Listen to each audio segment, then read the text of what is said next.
Okay, तो first point student chemical bonding में आपको समझा रहा था अस्टेरिक नंबर, और अस्टेरिक नंबर इक्वल टू क्या बताए थे? Coordination number plus lone pair. यहां तक समझ में आ गया? अब एक और पॉइंट लिखिए,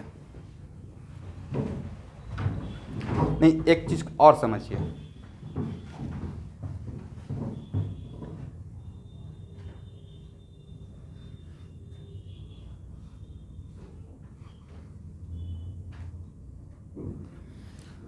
बोलिए, हाउ मेनी बॉन्ड पेयर, मान लेते हैं कि मैं इस ए के सराउंडिंग में, ए के चारों तरफ मैं देख रहा हूं, देन ए के around how many bond pair of electron?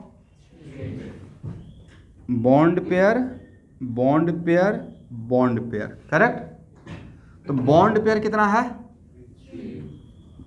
3। और इसका कोऑर्डिनेशन नंबर कितना है? 3, करेक्ट। किसके रेस्पेक्ट में बात कर रहे हैं? ए के रेस्पेक्ट में। लोन पेयर कितना है भाई? 1। लोन पेयर कितना है? तो अस्टेरिक नंबर कितना हो जाएगा? 4। अब यहां देखिए, bond pair plus lone pair, bond pair अब प्लस लोन पेयर कितना हो जाएगा? 4। अब बॉन्ड में कौन सा इलेक्ट्रॉन पार्टिसिपेट करता है? बोलिए, वैलेंस इलेक्ट्रॉन। बॉन्ड में कौन सा इलेक्ट्रॉन पार्टिसिपेट करता है एवरीवन, ऑनलाइन के बच्चे? Valence electron. और लोन पेयर भी कौन? जैसे देखिए, आज सुबह ही एक स्टूडेंट मुझे दिखाना है, फोटो इलेक्ट्रिक इफेक्ट का क्वेश्चन बैंक नीट में आया हुआ, ठीक है, कि फोटो इलेक्ट्रिक इफेक्ट में कौन सा इलेक्ट्रॉन इजेक्ट होता है, बाउंडेड इलेक्ट्रॉन या फ्री इलेक्ट्रॉन? Free electron. अब ये बात आपको नहीं पता है, इसी का 4 मार्क्स है, इसी का 4 मार्क्स है। इसे जितना भी कहानी बना के सुनाते रहते हैं ना, वो सब ऑब्जेक्टिव है, ध्यान से उसको दिमाग में बैठा लेना है। सुनते टाइम लगता है कि शायद ऐसे ही कहानी चल रहा होगा।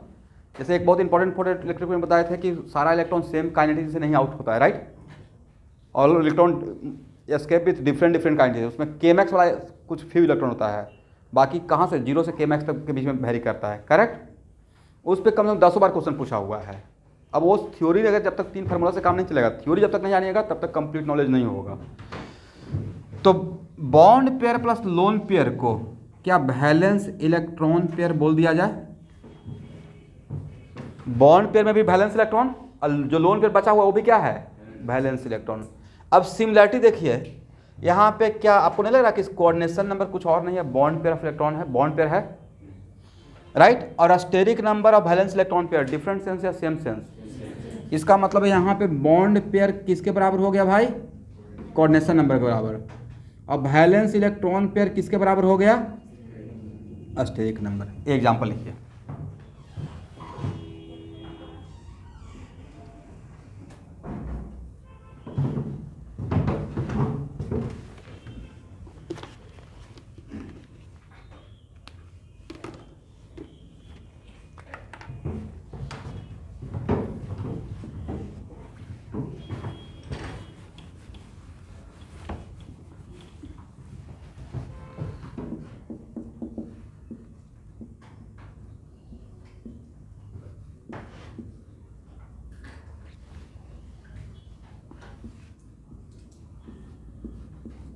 और मैं ए के रेस्पेक्ट में बात कर रहा हूँ, मतलब ए के बारे में सोच रहे हैं, मुझे ए का हाइब्रिडेशन निकालना है, ए का नंबर ऑफ हाइब्रिड ऑर्बिटल निकालना है।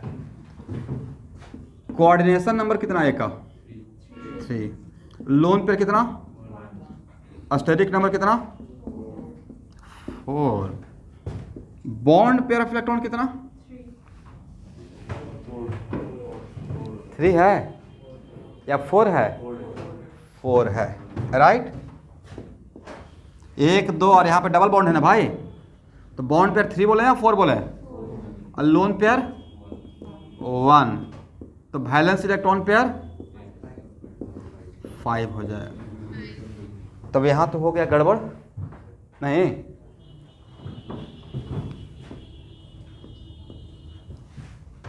तो 1 मिनट, तो VSEPR थ्योरी में ये सपोज किया गया एजम्पशन है ना, सम पार्टिकुलर एजम्पशन ऑफ VS, कोई लॉ नहीं है, कुछ पार्टिकुलर एजम्पशन है।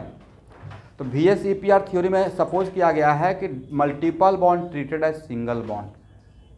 बोलिए मेरे साथ।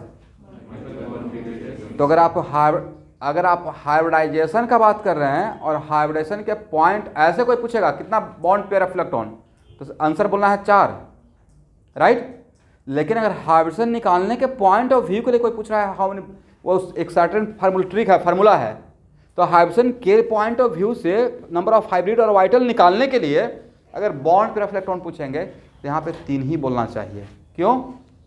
क्योंकि ये अजम्पशन है कि multiple bond treated as single bond.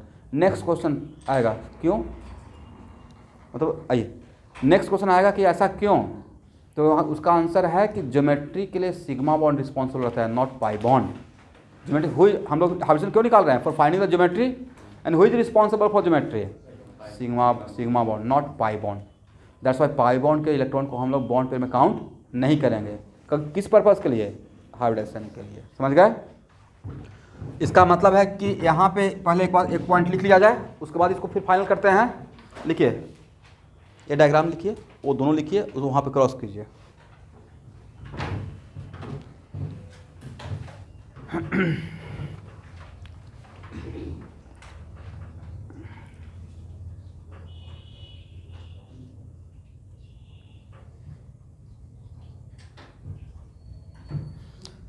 देखिए स्टूडेंट जो लेट से आए हैं, जो लेट से ज्वाइन किए हैं, मैं यहाँ से एग्जाम्पल एक लिया, ये दिखाया और बोला कोऑर्डिनेशन नंबर कितना है 3, यहाँ तक लीजिएगा, बाद में लिखिएगा। लोन पे कितना है 1, तो स्टैटिक नंबर कितना हो गया 4।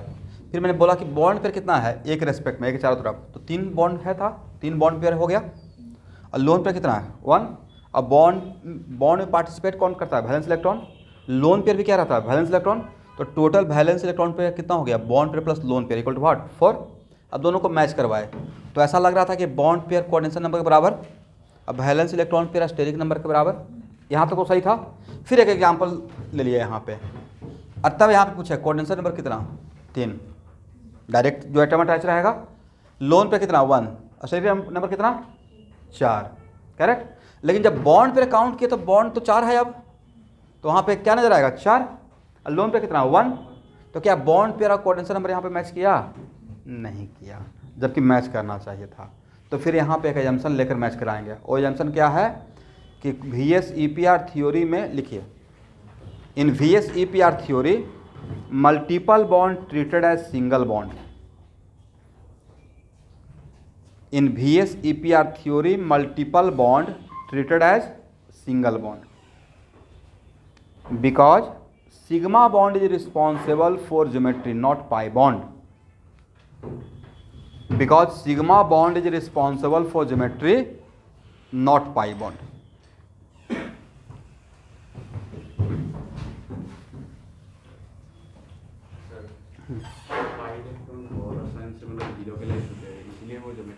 नहीं, पाई बॉन्ड जहाँ पे बनता है ना, तो पाई बॉन्ड जब ओवरलैप करता है तो वहाँ पे कोई एटम नहीं रहता, एटम तो सिग्मा बॉन्ड के अलोंग रहता है, राइट।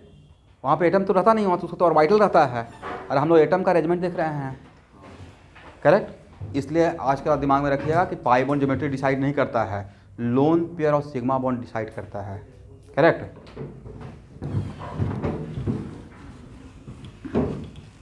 तो यहाँ तक बातें समझ में आ गया।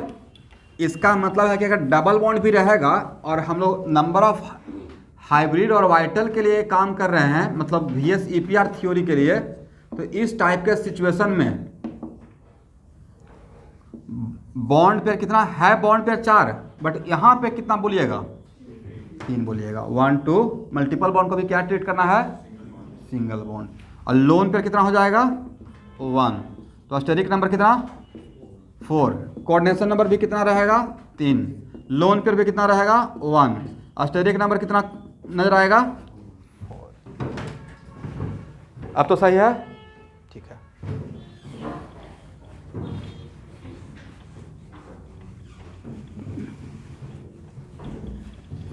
अब नेक्स्ट पॉइंट बना लीजिएगा, सबको पॉइंट बनाते रहिए। The shape of molecule depends upon the number of valence shell electron pair, shape of molecule depends upon, shape से भी बढ़िया रहेगा, शेप के बाद ज्योमेट्री ब्रैकेट में लिख दीजिए, geometry of molecule depends upon number of valence shell electron pair, number of valence shell किसको बोलते हैं, आउटर मोस्ट ऑर्बिट को, राइट। लेकिन डी सब डी ऑर्बिटल के लिए, डी एलिमेंट के लिए, डी ब्लॉक एलिमेंट के लिए कुछ और भी होता है, तो आपको लिखवा चुका हूँ, right. Valence shell electron pair bracket में लिखिए bonded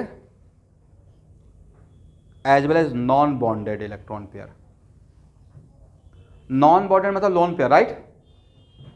bonded as well as non bonded, bracket close. Around the central atom, around the central atom.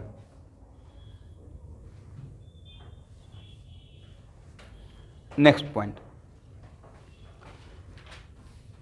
Pair of electron in valence shell, pair of electron in valence shell repel one another, pair of electron in valence shell repel one another because they are negatively charged.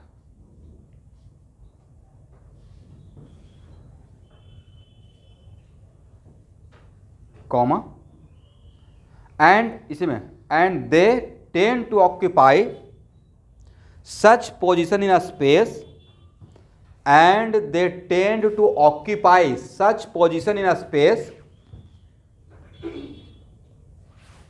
that minimize repulsion, and maximize distance between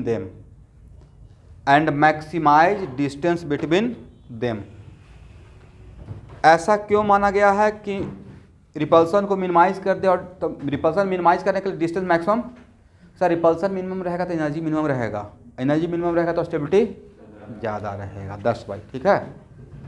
एक और point लिखिए, the valence shell is taken as a sphere, the valence shell is taken as a sphere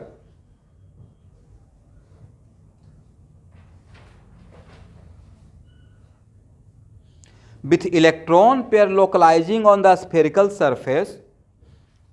Valence shell is taken as a sphere with electron pair localizing on the spherical surface at maximum distance between them, at maximum distance between them. इसका मतलब मैं समझा दूंगा, पहले लिख लीजिए।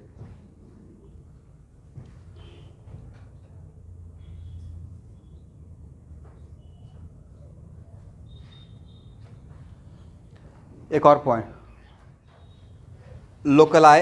Localise on the spherical surface, मतलब sphere के सरफेस पे, spherical surface at maximum distance from one another.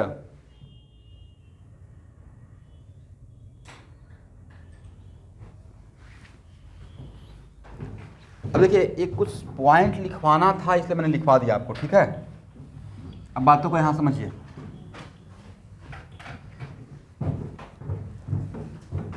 यहाँ देखिए स्टूडेंट, मान लेते हैं कि ये मेरा सेंट्रल एटम है और सेंट्रल एटम के वैलेंस शेल को एक स्फेरिकल सरफेस मान लेंगे, करेक्ट। और मेरे पास दो ही वैलेंस इलेक्ट्रॉन पेयर है। वैलेंस इलेक्ट्रॉन पेयर बोलने का मतलब स्टेरिक नंबर बोल रहा हूँ, करेक्ट है ना। वैलेंस इलेक्ट्रॉन पेयर बोलना और स्टेरिक नंबर बोलना अलग अलग बात है या सेम बात। तो दो इलेक्ट्रॉन पेयर है और इसको ये सेंटर में है और स्फीयर के सरफेस पे दोनों इलेक्ट्रॉन पेयर को सजाना है और मैक्सिमम डिस्टेंस पे, तो क्या होगा, डायमेट्रिकली अपोजिट, हाँ या ना। दिस इज द वजह कि स्टेरिक नंबर 2 के लिए ज्योमेट्री लिनियर लिखेंगे, करेक्ट है ना। क्या लिखेंगे, लिनियर। तो ये कितना के लिए था, स्टेरिक नंबर 2 के लिए। अब मान लेते हैं कि स्टेरिक नंबर 3 रहता, let us suppose steric number 3, और स्टेरिक नंबर 3 में आपके पास वैलेंस इलेक्ट्रॉन कितना है, 3 है, वैलेंस इलेक्ट्रॉन पेयर 3, और तीनों को सरफेस पे रखना है एक दूसरे से मैक्सिमम डिस्टेंस पे। कैसा हो सकता है, यस चाक, ये बिल्कुल इक्विलैटरल ट्रायंगल ही रहेगा, समझ गए।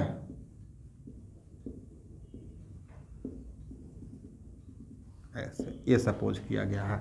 ये कितना के लिए स्टेरिक नंबर, तो बार बार आपको स्फीयर नहीं बनाना है, जस्ट ये लिखवा दिए थे इसलिए उसको समझा रहे हैं। अगर मेरे पास क्या रहता, स्टेरिक नंबर 4 और जहाँ पे एस और पी इन्वॉल्व है, steric number equal to 4 and S and P सिर्फ इन्वॉल्व है, तो उस केस में मैक्सिमम डिस्टेंस के लिए यही एक पॉसिबिलिटी था। कौन सा? टेट्राहेड्रल। समझ गए? तो ऐसे सपोज किया गया है, लिखा दीजिएगा।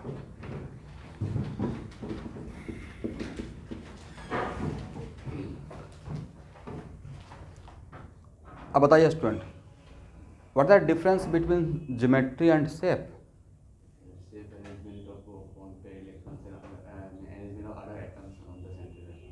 तो लिखिए, एक पॉइंट पे इसको लिख देते हैं ताकि ये तो फाइनल नोट्स बन रहा है ना। If lone pair absent on central atom, if lone pair absent on central atom, then geometry and shape are almost same. Then geometry and shape are almost same.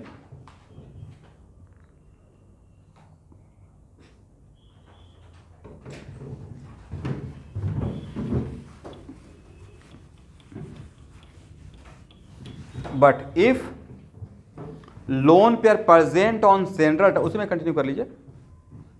But if lone pair present on central atom, then geometry and shape both are different. Then geometry and shape both are different. If lone pair present on central atom, then geometry अलग होगा और shape अलग होगा। Geometry and shape both are different. Correct है ना? एक और point लिखिए मेरी तरफ से।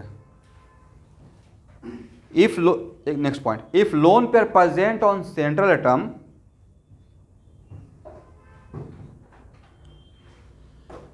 then without lone pair,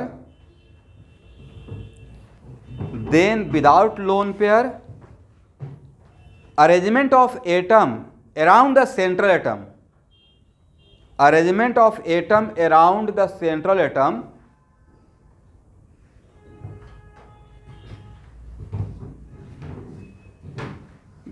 gives shape of the molecule, gives shape of the molecule.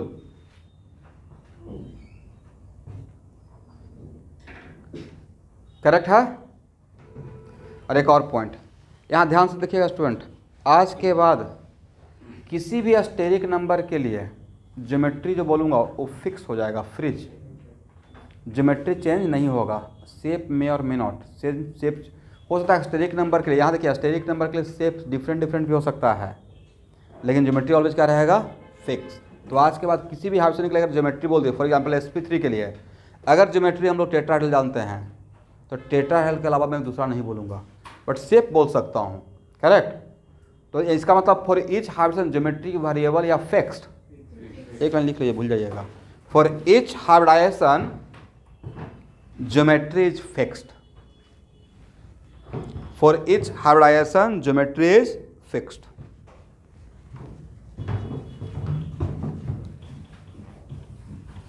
अब स्टूडेंट इसको एक एग्जांपल से समझते हैं, ठीक है?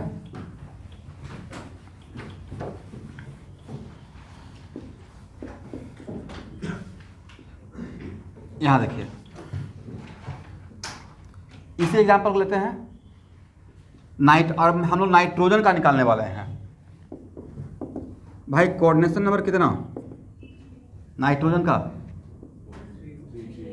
3। और लोन पेयर ऑफ नाइट्रोजन कितना? 1। अस्टेरिक नंबर ऑफ नाइट्रोजन कितना? 4। और नाइट्रोजन तो डी ऑर्बिटल है ही नहीं, और 4 एस्टेरिक नंबर है, तो नंबर ऑफ हाइब्रिड ऑर्बिटल कितना रहेगा? पिछले क्लास में बताया था ना, number of hybrid orbital equal to steric number. तो इसका मतलब हाइड्रोजन क्या हो जाएगा? और sp3 का अगर पहले से अगर आप ज्योमेट्री जानते हैं तो sp3 का ऑलवेज वही रहेगा, फिक्स कर दिया आज के बाद, राइट? इसका मतलब ज्योमेट्री क्या होगा भाई? टेट्राहेड्रल, करेक्ट है ना? और टेट्राहेड्रल का ज्योमेट्री आप सबको पता है कैसा होता है। यहाँ देखिए,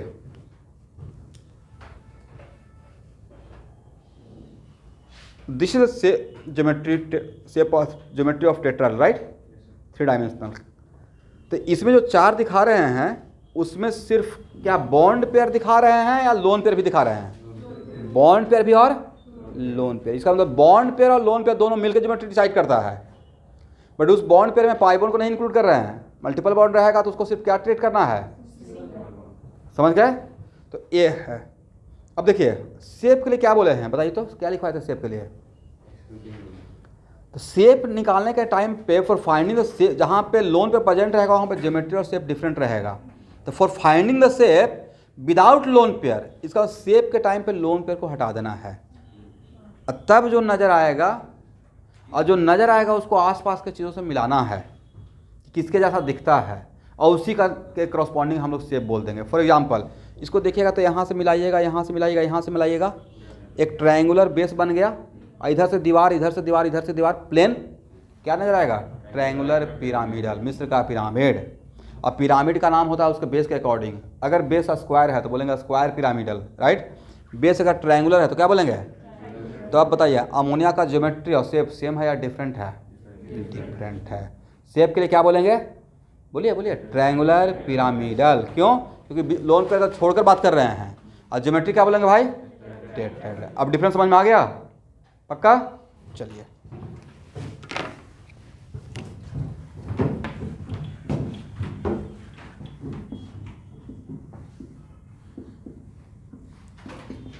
यहाँ देखिए, तो ज्योमेट्री के लिए ऐसे दिखाएंगे। ये मैंने कंप्लीट दिखा दिया ज्योमेट्री टेट्राहेड्रल, तो ज्योमेट्री हो गया टेट्राहेड्रल। बट शेप क्या बोलिएगा?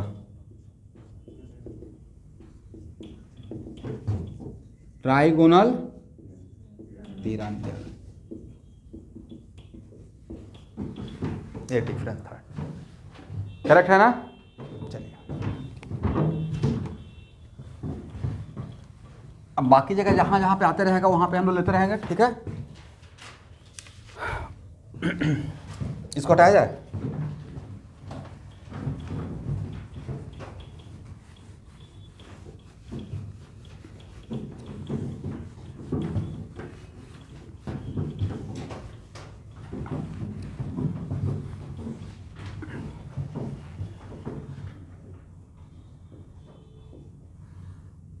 देखिए स्टूडेंट, अस्टेरिक नंबर 2 के लिए ज्योमेट्री, मैं ज्योमेट्री का बात कर रहा हूँ, ठीक है? ज्योमेट्री फिक्स कर रहा हूँ। आइए जो 2 डॉट दिखा दिए यहाँ पे या यहाँ पे, वो क्या है? लोन पेयर है, बॉन्ड पेयर है, या दोनों में से दो कुछ भी हो सकता है। ये हम लोग वैलेंस इलेक्ट्रॉन पेयर दिखा रहे हैं। क्या दिखा रहे हैं? Valence electron. यहाँ पे एटम भी हो सकता है, मैं बॉन्ड अभी नहीं दिखा रहा हूँ, राइट। इसका मतलब है इसका ज्योमेट्री क्या रहेगा? ज्योमेट्री आज के बाद, और नंबर ऑफ इसका हाइब्रिडेशन क्या होगा स्टूडेंट? sp। और ज्योमेट्री क्या बोलेंगे? लीनियर। और आज के बाद sp का ज्योमेट्री, अस्टेरिक नंबर 2 मतलब sp का ज्योमेट्री फ्रीज हो गया, वेरी नहीं करेगा, sp ही बोलना है, राइट। और अगर 3 है तो मोटा मोटी क्या बोलिएगा?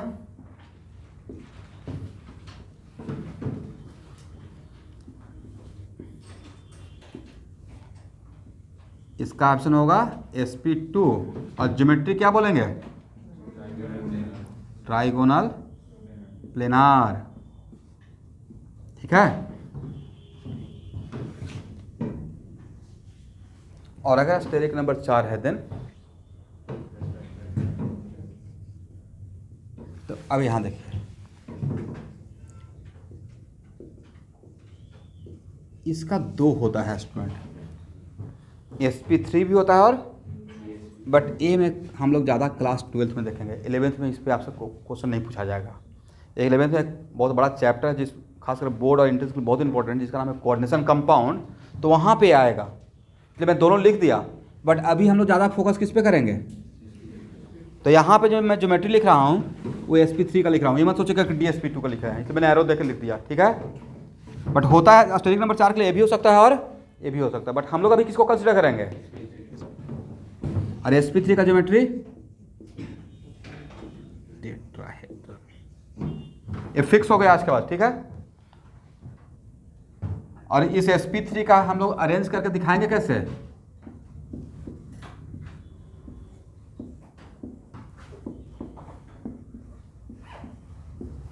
इस पे थोड़ा बात करेंगे। यहाँ देखिए, मान लेते हैं कि B है,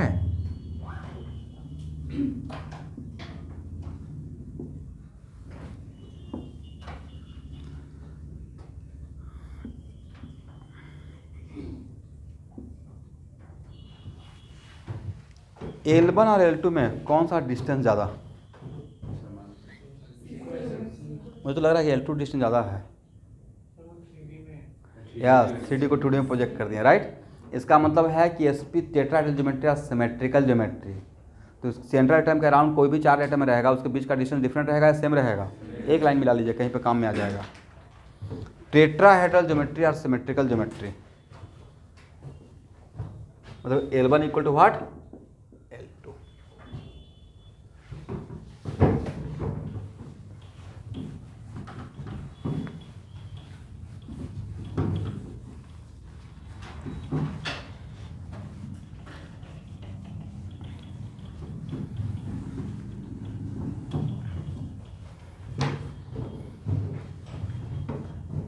और अगर स्टेरिक नंबर 5 रहेगा तो sp3d, राइट। हालांकि dsp2 भी होता है, और sp3d को मैं स्पेशली में पढ़ाऊंगा हेडिंग बनाकर, इसमें बहुत कुछ सिखाना है, ठीक है। तो इसका होता है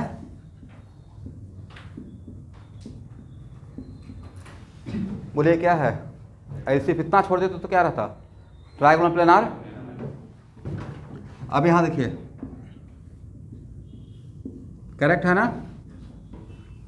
अब मैंने मार्कर ऐसे रख दिया, तो यहाँ मार्कर के टिप पे एक पेयर रहेगा, अब वैसा ही उसके अंदर रहेगा। तो यहाँ से अगर मिलाइएगा, यहाँ से मिलाइएगा, यहाँ से मिलाइएगा, तो क्या बनेगा? Trigonal pyramidal. और एक पिरामिड आगे और एक पिरामिड पीछे, तो कितना पिरामिड? इसको पढ़ेंगे TBP। बोलिए, trigonal bi pyramidal, trigonal bi pyramidal.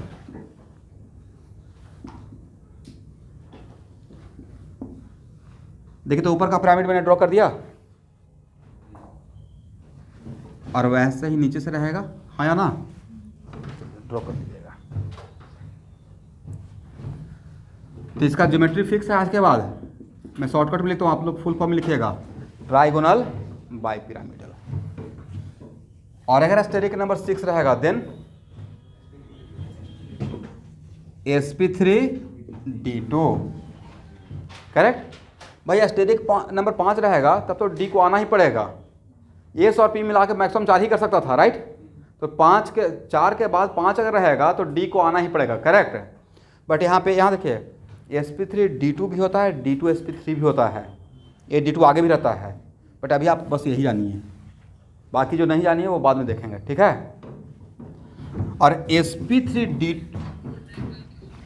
सबका 1 बाई 1 आएंगे स्टूडेंट, सबका 1 बाई 1 आएंगे। बस अभी खाली ज्योमेट्री को फिक्स कर रहे हैं, ठीक है। बोर्ड पे जितना हाइब्सन का एग्जाम्पल मैं प्रैक्टिस करवाने वाला हूँ अगला 2 क्लास में, उससे ज़्यादा नीट में नहीं आएगा, लिख के दे सकता हूँ। उतना अगर आप कर लेते हैं, उतना भी रिवीजन कर लेते हैं, आपके लिए मच मोर है। बट उतना एग्जाम्पल को देख लीजिए जितना मैं यहाँ पे लेने वाला हूँ, ठीक है।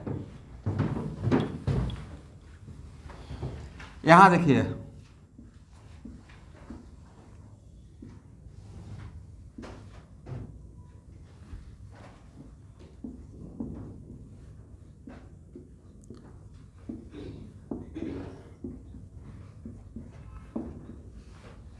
कितना पेयर खर्च हो गया?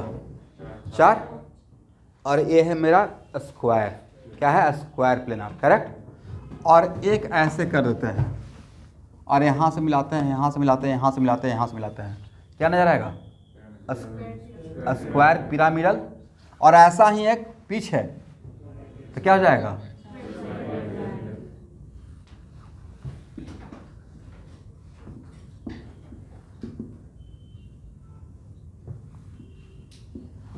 ऊपर का पिरामिड हो गया, करेक्ट हो गया ना।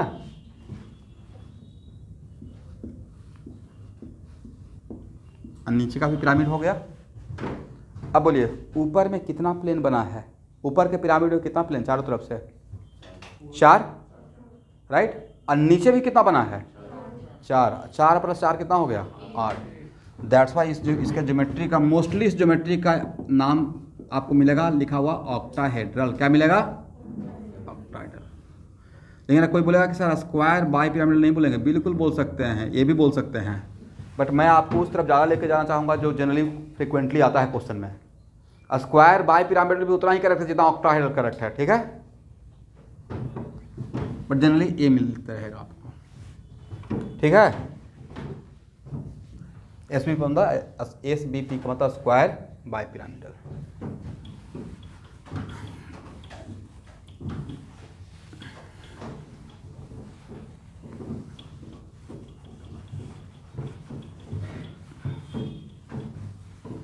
यहाँ देखिए, और अगर स्टेरिक नंबर 7 रहेगा तो sp3d3 भी होगा स्टूडेंट, और d3, बट अभी हम लोग अपने आप को यहाँ पे रखेंगे, ठीक है। और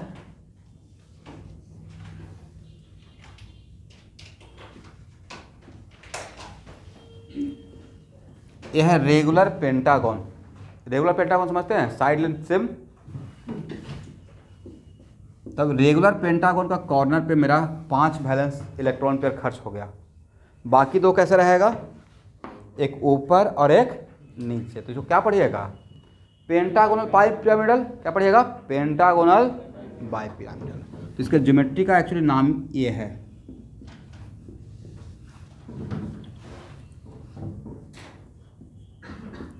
पेंटागोनल बाई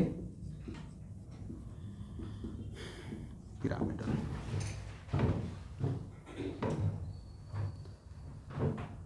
और मैक्सिमम आपको स्टेरिक नंबर 7 तक ही आएगा एग्जाम में, ठीक है, इससे ज़्यादा नहीं आएगा। तो बोलिए स्टेरिक नंबर 2 के लिए ज्योमेट्री को फिक्स कर दिए, नाम क्या है, लीनियर।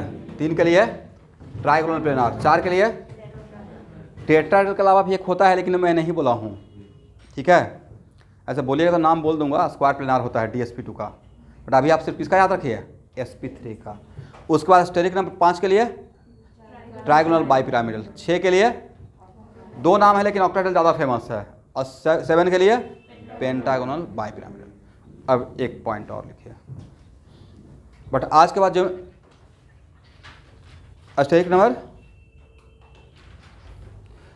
नंबर 6 के लिए हाइब्सन का नाम था SP3, 6 के लिए ना, ये तो 6 का था, 6 का नाम था SP3D2, लेकिन D2 SP3 भी होता है स्टूडेंट, बट अभी हम लोग इस पे फोकस कर रहे हैं, ठीक है, दिस वन। अब एक लास्ट पॉइंट VSEPR थ्योरी का।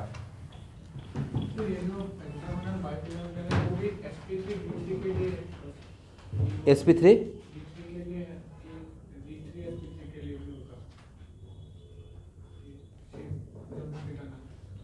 SP3D3 और D3 SP3 के लिए भी रहेगा, ठीक है, दोनों के लिए रहेगा इक्वल।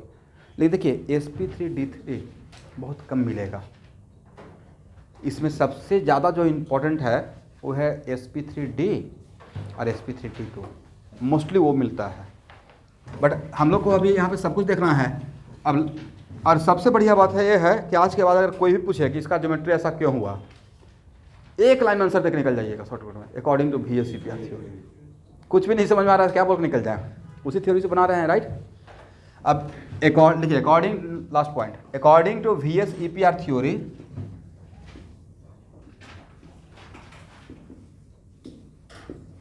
लोन पेयर का रिपल्सन का ऑर्डर दे रहा हूं, लोन पेयर का रिपल्सन किससे ज़्यादा रहेगा, lone pair bond pair, greater than what, bond pair.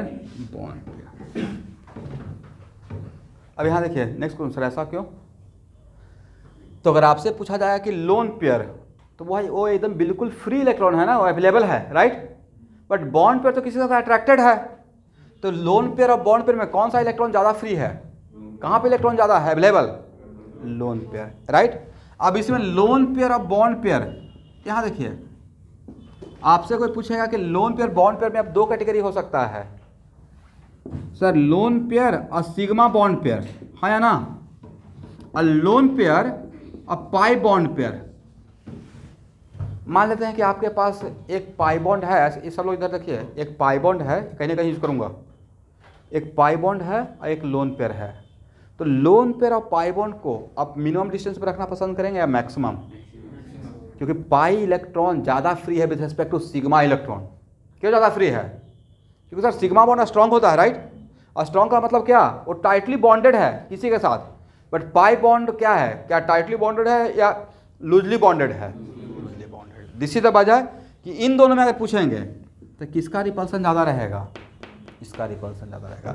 वैसे ही बॉन्ड पेयर में दो कैटेगरी, सिग्मा सिग्मा और पाई पाई। तो अगर आपके पास दो डबल बॉन्ड है, एक मिनट इधर देखिए सब लोग, टाइम देंगे आप लोग को। दो डबल बॉन्ड है तो उन दोनों डबल बॉन्ड को मिनिमम डिस्टेंस पर रखना पसंद करेंगे या मैक्सिमम डिस्टेंस? अगर मौका मिलेगा तो मैक्सिमम डिस्टेंस पे, करेक्ट।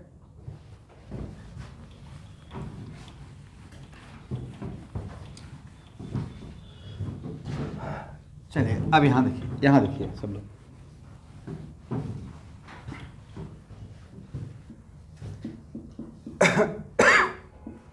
एक तो क्वेश्चन पूछने का तरीका, अब यहाँ देखिएगा सब लोग, देखिए आपका लाइफ कितना आसान हो जाएगा।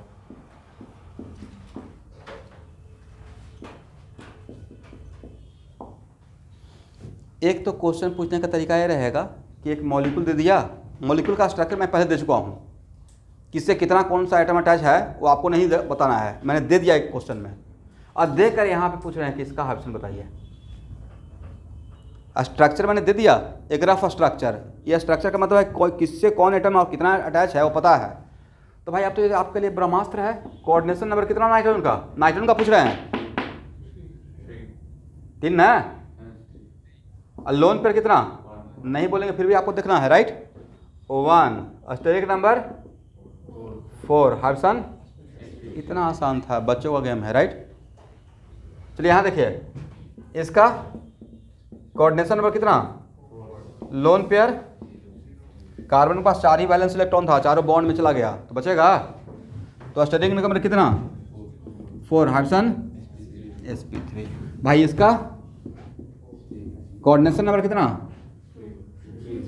3 लोन पेयर, बोलते रहिए, ठीक है। Double bond treated as single bond, but carbon ने इलेक्ट्रॉन तो खर्च कर दिया, इसको इलेक्ट्रॉन अवेलेबल है अब नहीं है। तो लोन पेयर कितना है? 0। स्टेरिक नंबर कितना? 3 हाइड्रोजन क्या हो जाएगा? sp2। इसका क्या होगा भाई? कोऑर्डिनेशन नंबर कितना? 2 lone pair 0 steric number 2 hydrogen sp।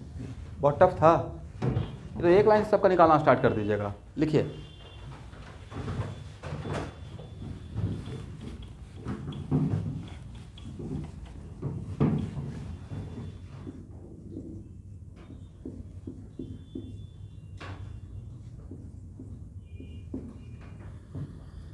चलिए मुझे इस ऑक्सीजन का ऑप्शन बताइए। कोऑर्डिनेशन नंबर कितना बोले हैं देवाशीष?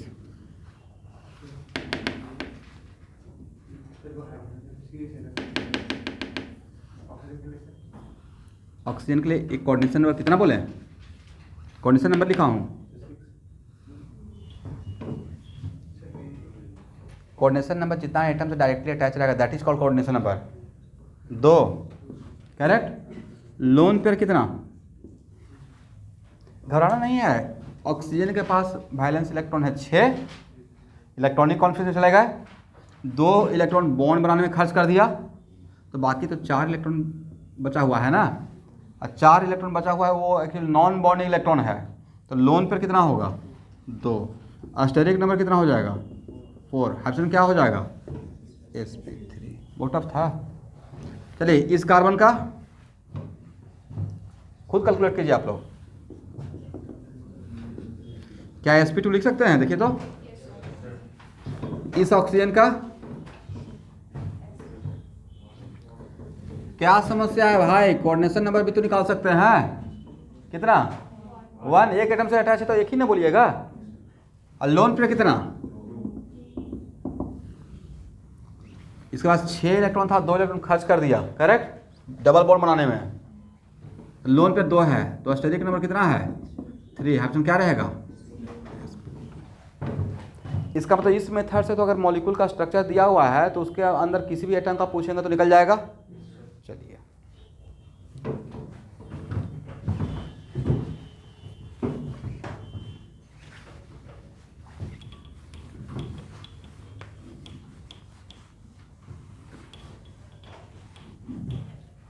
इसका मतलब ऐसे पूछा जाएगा। यहाँ देखिए क्वेश्चन पूछने का तरीका, C डबल बॉन्ड O को वो पढ़ते हैं कार्बोनाइल, बोलिए। तो अगर कार्बन ऐसे एग्जाम में दिया रहेगा what is the geometry of carbonyl carbon, तो मतलब इसका पूछ रहा हूँ। अब पूछा what is geometry of carbonyl oxygen, मतलब इसका पूछ रहे हैं। और ऐसे पूछा what is geometry of alkoxy oxygen, ये वाला जो क्या पढ़ेंगे मिथॉक्से, मतलब अल्कोक्सी ऑक्सीजन। तो डिफ्रेंशिएट कर लेंगे, लैंग्वेज जैसा यूज किया जाएगा, क्योंकि 2 ऑक्सीजन है, एक है कार्बोनाइल का ऑक्सीजन, राइट, और एक क्या है अल्कोक्सी। यह स्ट्रक्चर मैंने किसका लिया है? ईथर है या एस्टर है? ईथर है। ऐसे तो नहीं सोच रहे सर ये वाला ईथर है, ये वाला कीटोन, ये पूरा मिला क्या हो जाएगा? एस्टर हो जाएगा। ये देखिए आज इस सुबह मेरे पास एक डाउट लेकर आ गए, फिर मैं बहुत इनको कन्विंस किया, बोला कि जो लिखवाता हूँ उस टाइम पे उसको कॉन्क्रीट मान लीजिएगा। जो भी स्टेटमेंट ऑर्गेनिक केमिस्ट्री में दे रहा हूँ तो ये नहीं कि अच्छा सर शायद ये वाला पॉइंट छोड़ नहीं सोचे होंगे। तो जब से ही बोलते हैं कि पूरे ऑर्गेनिक केमिस्ट्री के लिए है, मतलब वो पूरा जनरलाइज कॉन्क्रीट स्टेटमेंट था कि हेट्रो एटॉमिक।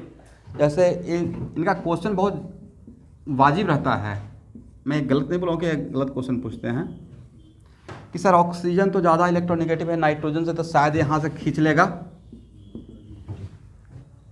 दिमाग में इनका आ गया था। मैं बोला कि देखिए मैं जब वो ये बात बोल रहा था तो मैं बोला था हेट्रो एटॉमिक, राइट, और हेट्रो एटॉमिक में ये सारा सिचुएशन एक साथ दिमाग में लेकर बोला था। इसको क्या बोलेगा? हेट्रो एटॉमिक ना, इसको भी क्या बोलेगा? Hetero atomic. और हेट्रो एटॉमिक और हेट्रो एटॉमिक जो रेजोनेंस नहीं होता है उसमें सिर्फ ये वाला सिचुएशन नहीं था भाई। आपको क्या लगता है सिर्फ इसका बात किए थे, या जितना हेट्रोएटॉमिक था उस सबका बात कर लिए थे? उस सबका बात किए थे। और तब उनको समझाया कि देखिए घबराइए नहीं, आगे चलकर इसी का नाम मैं -m ग्रुप दे दूंगा। क्या नाम देंगे? में जो मेरिक इफेक्ट होता है -m। इसी का दूसरा नाम दे दूंगा एक्सेप्टर इन रेजोनेंस। क्या बोलेंगे? Acceptor in resonance.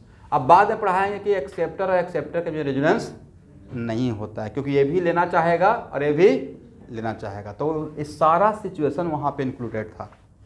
इसलिए जब जो कोई लाइन लिखवाते हैं तो बहुत सोच समझकर वो कंक्लूजन रहता है, लगता है कि एक ही लाइन तो है, और जितना भी आपके बीच में डाउट आएगा ना तो फिर रिकॉल कीजिए, अच्छा हेट्रोटॉमिक सर बोले थे, इसका तो सारा हेट्रोटॉमिक के बदले वो बोल दिए होंगे, करेक्ट। और फिर भी डाउट अगर आता है तो देखिए आज नया एक मेरे पास आपका डाउट आया, तो ऐसे करके अगर आता है कोई बात नहीं है, यही होगा ना कि मैक्सिमम 2 बार डांटूंगा। क्लियर तो हो गया आपका डाउट?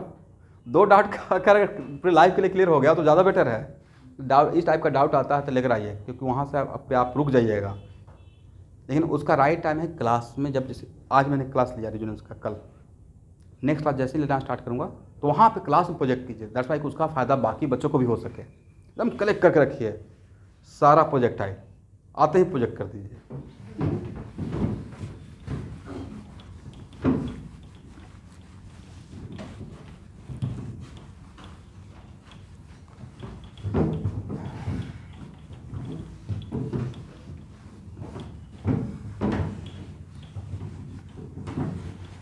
चलिए अब देखिए स्टूडेंट, एक तरीका तो ये हो सकता था, दूसरा तरीका जो रहता है जनरली हर्षल पूछने का, उसमें रहेगा geometry of molecule if a structure is not given. Heading बनाइए, ज्योमेट्री ऑफ मॉलिक्यूल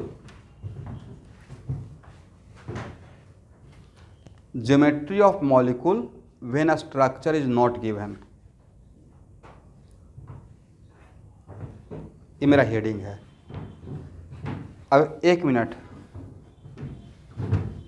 2 या 3 यहाँ देखिएगा भाई, 2 और 3 जो एग्जाम्पल मैंने लिया था उसमें डिफरेंट एटम का मैं आपसे पूछ रहा था, और सारे एटम का ज्योमेट्री से हमेशा सेम था या डिफरेंट था? तो हर एटम के अराउंड अलग अलग ज्योमेट्री रहा होगा।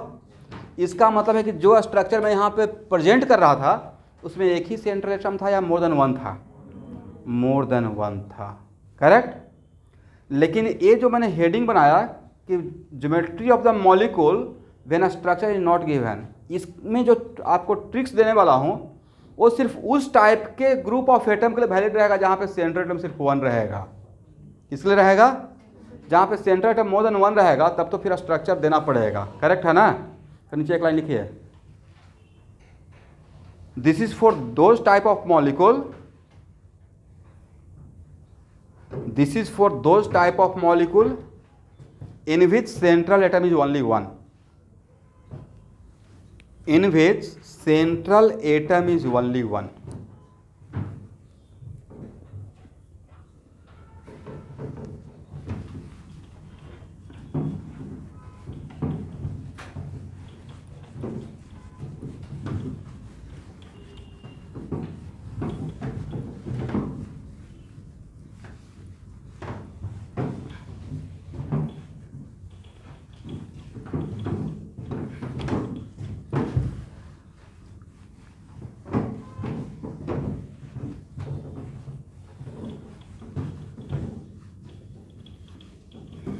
चलिए यहाँ देखिए, उसे पहला पॉइंट लिखिएगा। और ऐसा ही एक बार आपको पढ़ाए हैं स्कूल के एग्जाम के लिए लुईस डॉट स्ट्रक्चर में, ठीक है। तो पहले लिखिएगा find the central atom, find out the central atom.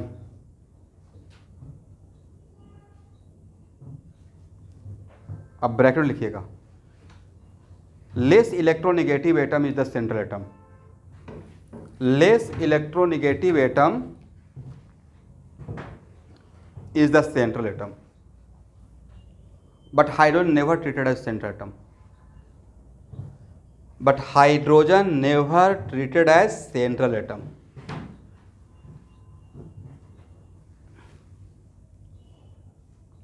ये पहला पॉइंट कवर हो गया। सेकेंड पॉइंट लिखिए, फाइंड आउट TnVa। TnV का मतलब टोटल इलेक्ट्रॉन नहीं बोला हूँ, total number of valence electron बोला हूँ, total number of valence electron. Third,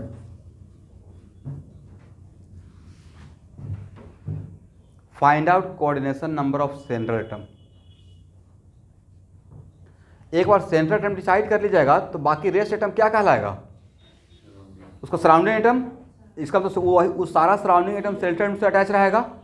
अरे हम लोग उस जगह के लिए बात करें जहाँ पे सेंट्रल एटम ओनली 1 है, राइट।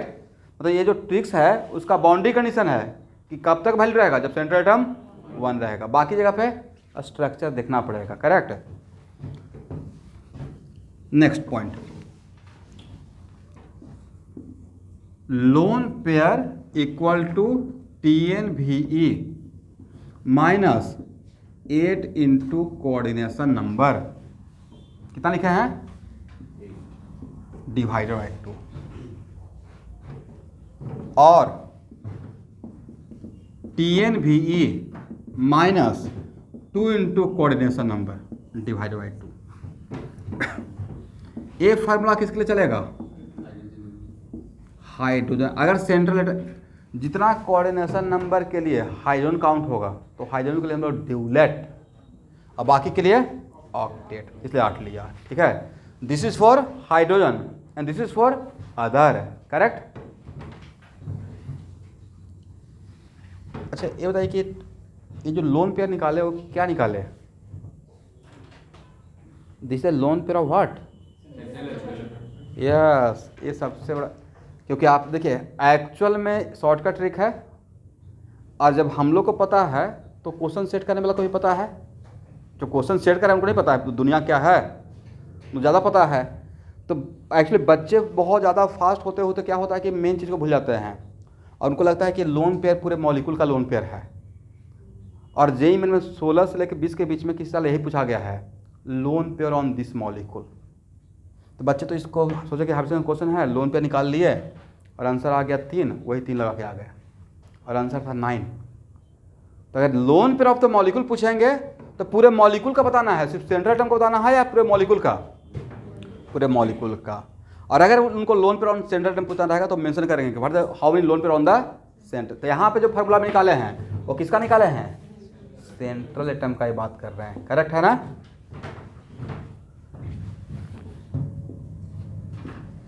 और उसके बाद क्या होगा student, asterisk number. Asterisk number क्या होता है, कोऑर्डिनेशन नंबर किसका, सेंट्रल एटम का, और लोन पेयर भी किसका, सेंट्रल एटम का। और जितना एस्टेरिक नंबर रहेगा उतना ही क्या रहेगा everyone, number of hybrid orbital. किसका नंबर ऑफ हाइब्रिड ऑर्बिटल, पूरे मॉलिक्यूल का या सेंट्रल एटम का, सेंट्रल एटम का। और अगर नंबर ऑफ हाइब्रिड ऑर्बिटल पता चल गया तो क्या हाइड्रोजन नहीं पता चल जाएगा, और अगर हाइड्रोजन पता चल गया तो उसका तो ज्योमेट्री फिक्स है, फ्रीज कर दिया गया, राइट। अब यहाँ देखिए नेक्स्ट पॉइंट, इसी में जो भी पॉइंट बनता है बना लीजिए।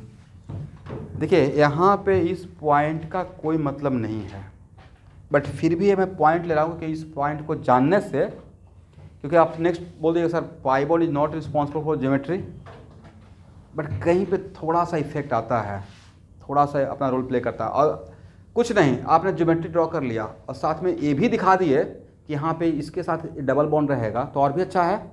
तो यहाँ पे लेकिन एक ट्रिक है, कहीं कहीं पे फेल भी कर सकता है, ये कोई रूल नहीं है, एजम्पशन पे ही चल रहा है ना। BSc थ्योरी क्या है, लॉ था या सर्टेन एजम्पशन था, एजम्पशन। तो number of pi bond around the central atom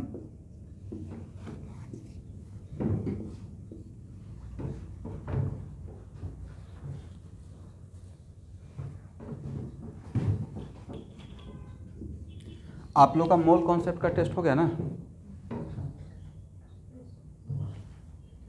कल मोल कॉन्सेप्ट का टेस्ट 2:30 से 4, कितना बजे से, गणतंत्रता दिवस के शुभ अवसर पे, कल 26 जनवरी है, मिस मत कीजिएगा। 10 क्वेश्चन तो बनेगा, 45 क्वेश्चन रहेगा, तो आउट ऑफ 45 10 क्वेश्चन तो बन सकता है। और एक बात का कॉन्फिडेंस के साथ अनाउंस कर रहा हूँ कि बहुत आसान क्वेश्चन दूंगा, मतलब टोटल इलेक्ट्रॉन निकालिए, इस टाइप क्वेश्चन नहीं बनाए हैं, बहुत भारी क्वेश्चन नहीं देंगे क्योंकि सरप्राइज दे दिए, एकदम आसान क्वेश्चन, और एक बार बना चुके हैं। तो कल एक टेस्ट देके देखिए, मैं चेक करना चाहता हूँ कि आपका भूल तो नहीं गए, और रिजल्ट भी सिर्फ उसी का निकलेगा जो यहाँ पे आके देंगे टेस्ट। कितना बजे से रहेगा एवरीवन, 2:30 से 4, और 4 बजे से मेरा क्लास रहेगा न्यूटन्स लॉ ऑफ मोशन का, जो कि हम लोग कर रहे हैं स्यूडो फोर्स का को, और उस पर कुछ मैं बनाने के लिए भी प्रॉब्लम दिया था, उसको ट्राई करके आइएगा, ठीक है।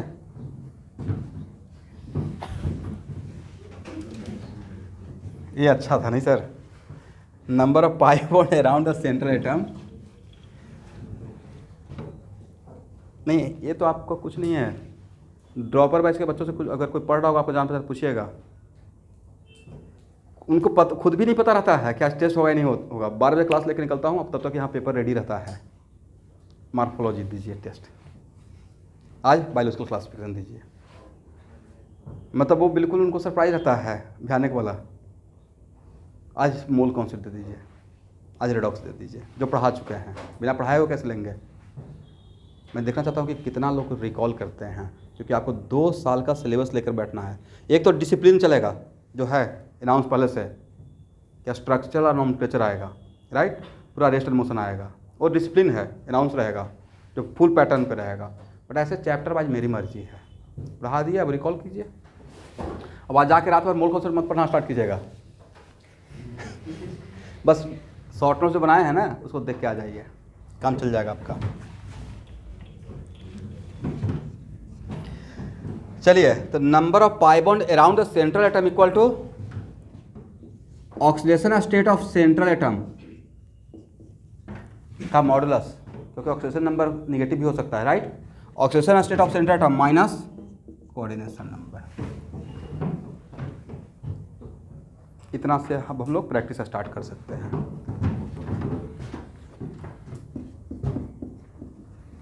एग्जाम्पल लेते हैं भाई। यहाँ देखिए पहला एग्जाम्पल ले रहा हूँ आपके लिए। भूल जाइए कि आप पहले से जानते हैं CH4 का हाइड्रोजन। इस ट्रिक पे बैठाते हैं। विच one is the central atom? Central atom क्या कौन सा है? कार्बन। कोऑर्डिनेशन नंबर क्या है भाई? 4। Total number of valence electron कितना है? ये तो सही है। 4 कार्बन का और एक एक करके 4 हाइड्रोजन का।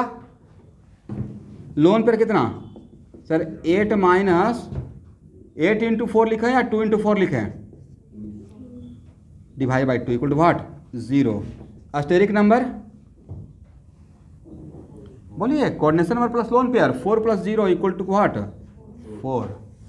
Hybridisation sp3। ज्योमेट्री शेप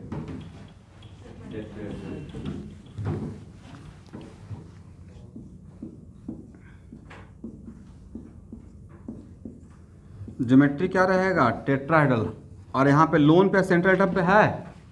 जब लोन पे एब्सेंट रहेगा, सेंट्रल एटम पे नहीं रहेगा, तो उस टाइम पे ज्योमेट्री और शेप मोटा मोटी क्या रहेगा? सेम रहेगा। And what the bond angle? Exactly 109 degree 28 minute. ठीक है।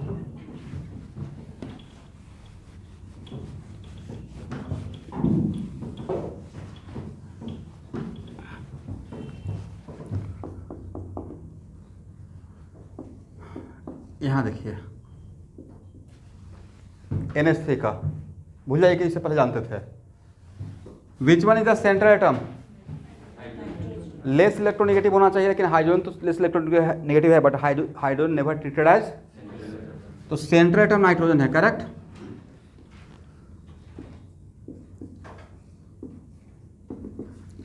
कोऑर्डिनेशन नंबर कितना है भाई नाइट्रोजन का? 3। लोन पे कितना? Sorry, total number of valence electron कितना है? 5 + 3 ना। 5 + 3 इक्वल टू व्हाट? इसमें लोन पे पहले से देखकर नहीं बोलना है। मान लीजिए कि लोन पे आप नहीं जानते हैं, यहाँ तो जानते थे, हम लोग को दिमाग में आ गया था। तो यहाँ पे लोन पे कितना हो जाएगा? 8 माइनस, बोलिए थोड़ा बहुत आप लोग भी बोल सकते हैं टाइम निकाल कर। 8 माइनस कितना लिखे हैं? 2 × 3 divide by 2। How much? Steric number कितना? 4। Hydrogen sp3। Geometry sir fix है, टेट्राहाइड्रल ही बोलना है, राइट। sp3 का ज्योमेट्री तो फिक्स है ना। लोन पर कहाँ दिखाएं? Yes, tetrahedral geometry is the symmetrical geometry, that's why loan पर कैन बी प्लेस्ड एनीवेयर। ये दूसरी बात है कि अच्छा दिखने के लिए यहाँ पर दिखाते रहते हैं, राइट। अब बताइए, यहाँ देखिएगा, व्हाट अबाउट शेप? शेप का ज्योमेट्री यहाँ पर सेम रहेगा। शेप बताने के टाइम पे किसको हाइड कर देना है? Lone pair of central atom, right. तो नजर क्या आएगा? बोलिए भाई बोलिए। ट्राइगोनल कुछ नहीं, पिरामिडल। Bond angle? ये बॉन्ड एंगल है क्या? ये सिर्फ एंगल हो सकता है, बॉन्ड एंगल नहीं है, कि बॉन्ड नहीं है। अब बताइए, ये तो बिल्कुल होगा। Bond angle should be 109 degree 28 minute होना चाहिए था, 109 डिग्री 28 मिनट, बट होता है लेस देन 109 डिग्री 28 मिनट। तो इसको भाई आज के बाद रट जाइए, 107 डिग्री होता है। कितना? नेक्स्ट क्वेश्चन सर, ऐसा क्यों? तो यहाँ देखिए, लोन पेयर और बॉन्ड पेयर, ये लोन पे यहाँ पे इसके बीच में कैसा repulsion? Loan pair bond pair. तो बट इसके बीच में भी तो हो रहा है बॉन्ड पेयर। तो बॉन्ड पेयर रिपल्सन से बढ़ना चाहेगा बॉन्ड एंगल, और लोन पेयर से क्या होगा? कम होना चाहेगा। बट किसका इफेक्ट ज़्यादा नजर आएगा? लोन पेयर बॉन्ड पे। रिपल्सन ज़्यादा है, दैट्स व्हाई एंगल क्या कर दिया है? कम कर दिया है। समझ में आ गया? होना क्या चाहिए था? 109 डिग्री 28 मिनट, बट होता कितना है? 107। रीजन क्या देना है? Due to lone pair bond pair repulsion, लिख लीजिए।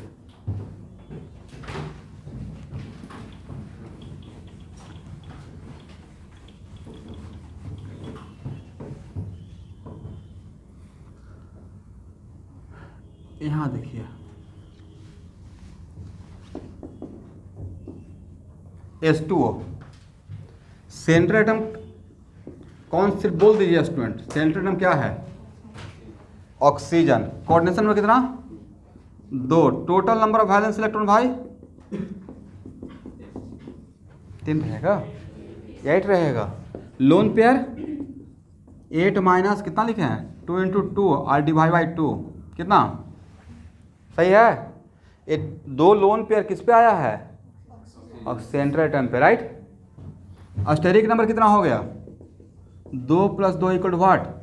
Hybridisation sp3। ज्योमेट्री फिक्स है, टेट्राहेड्रल। ज्योमेट्री क्या बोलिएगा? टेट्रा।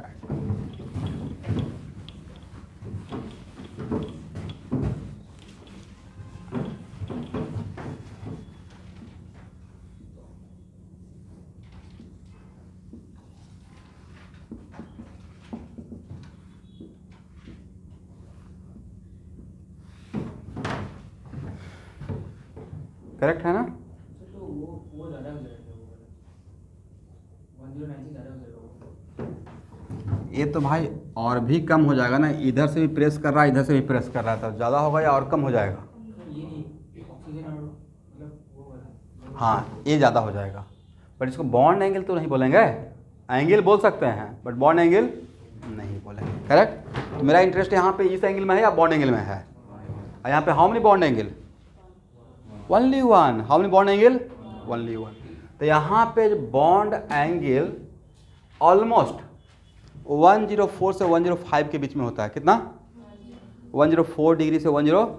तो हम लोग इसका एवरेज लेते हैं, मोटा मोटी कितना? 104.5 डिग्री।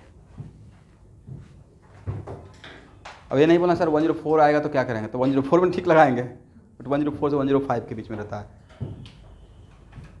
यहाँ देखिए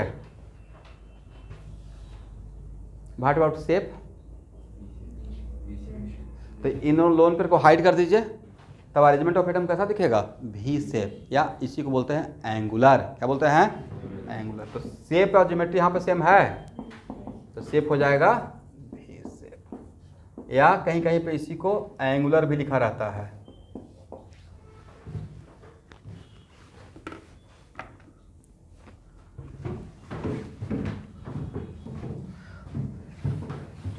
इसका मतलब वाटर और अमोनिया में किसका बॉन्ड एंगल ज़्यादा रहेगा?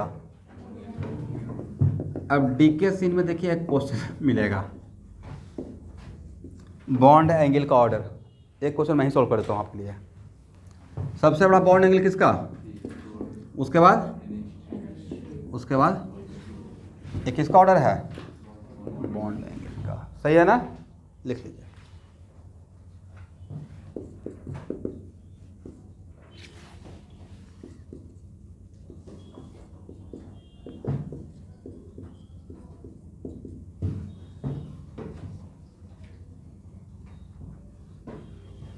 चलिए आपके सामने 2 एग्जाम्पल दिया हुआ है, H3O plus and NH4 plus. दोनों का शेप, ज्योमेट्री और हाइड्रोजन और बॉन्ड एंगल बताइए। Do it fast.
Coordination number कितना है भाई? Total number of valence electron क्या ऐसे लिख सकते हैं? 6 + 3 - 1, ऑक्सीजन का 6, हाइड्रोजन का 3 और ओवरऑल मॉलिक्यूल पे क्या है? +1 चार्ज। तब +1 मतलब एक इलेक्ट्रॉन का लॉस, सॉरी 6 + 3 माइनस, तो ओवरऑल मॉलिक्यूल से एक इलेक्ट्रॉन का लॉस हुआ, तो लॉस तो लेकिन होगा वैलेंस इलेक्ट्रॉन ही ना। कोर इलेक्ट्रॉन जाएगा या valence electron? Valence electron. That's why कितना हो जाएगा? 8। लोन पेयर कितना के लिए क्या लिखिएगा सर? 8 - 3 2 × 3 और डिवाइड बाई 2 कितना? 1। तो स्टेरिक नंबर कितना हो जाएगा? 4। हाइड्रोजन तो फिक्स है ना, sp3।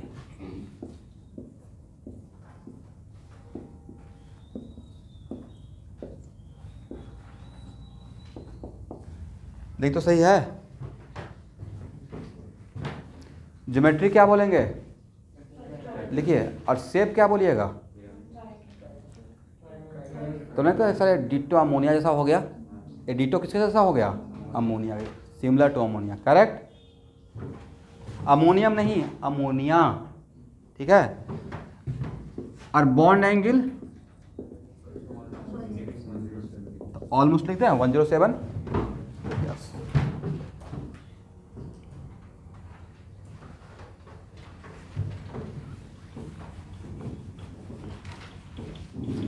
NH4+ का निकालिए।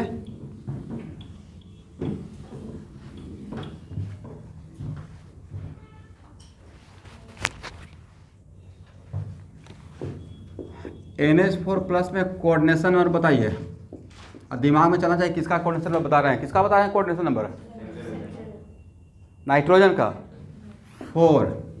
TnV कितना होगा सर? 5 + 4 - 1 = 8। लोन पे कितना होगा स्टूडेंट? 0। 0 आया है। स्टेरिक नंबर कितना होगा? 4। ऑप्शन क्या रहेगा? ज्योमेट्री फिक्स है ना? यस।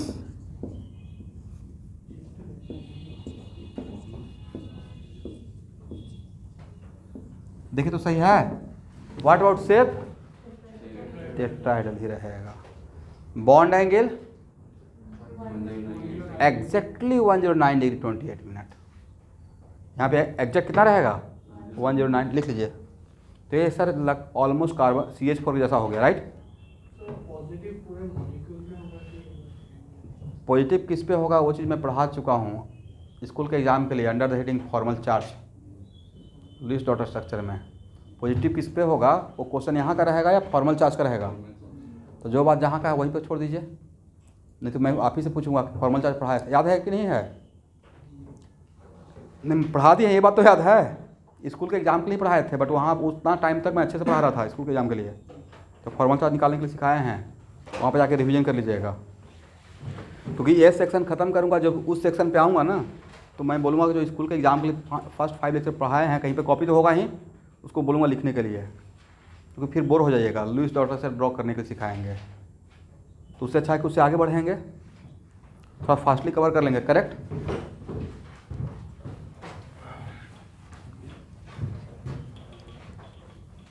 ऐसे मुझे पता है नाइट्रोजन पे रहेगा। किस पे रहेगा? इसका तो बहुत बार एग्जाम्पल लिए हैं भाई। NH4Cl, इसमें कितना टाइप का बॉन्ड होता है? ऑल टाइप का रहता है। इलेक्ट्रोवैलेंट भी रहता है, मतलब आयनिक बॉन्ड भी रहता है, कोवलेंट भी रहता है और कोऑर्डिनेट भी रहता है।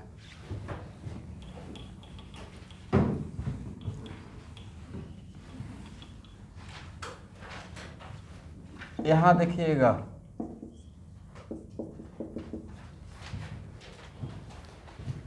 एवरीवन कोऑर्डिनेशन नंबर कितना? 3।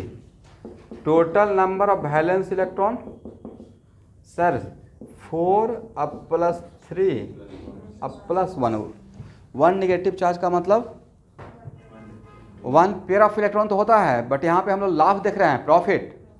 1 नेगेटिव का तो कितना इलेक्ट्रॉन का प्रॉफिट है?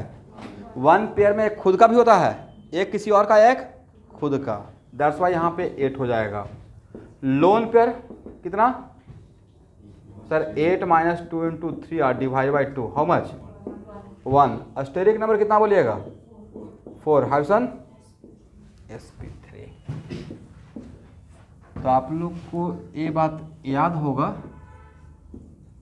कि मैं बोला था कि कोई भी कार्बन 4 सिग्मा बॉन्ड बनाता है, कितना 4 सिग्मा बॉन्ड बनाता है, तो it must be sp3 but it reverse may और मे नॉट। तो यहाँ पे sp3 होते हुए क्या 4 सिग्मा बॉन्ड है, नहीं है।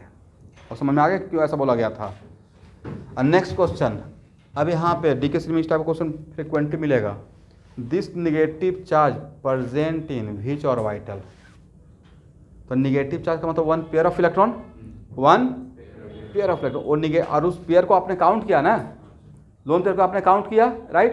तो निगेटिव चार्ज किस में रहेगा sp3 ऑर्बिटल में रहेगा। एक लिख लीजिए यहाँ पे,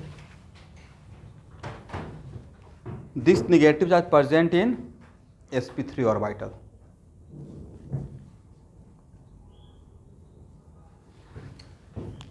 बोलिए व्हाट अबाउट बॉन्ड एंगल। मोटा मोटी कितना, ऑलमोस्ट अमोनिया के जैसा नहीं, लेकिन मुझे लगता है कि अमोनिया से भी थोड़ा कम ही रहेगा। वहाँ पे न्यूट्रल लोन पेयर था, राइट। यहाँ पे और निगेटिवली चार्ज है, बट फिर भी उतना हम लोग रिस्क लेने के मूड में नहीं हैं। ऑलमोस्ट 0.07 लिख देते हैं, ठीक है, हो जाएगा ना। चलिए स्टूडेंट, कौन सबसे फास्ट आंसर देता है CH3+।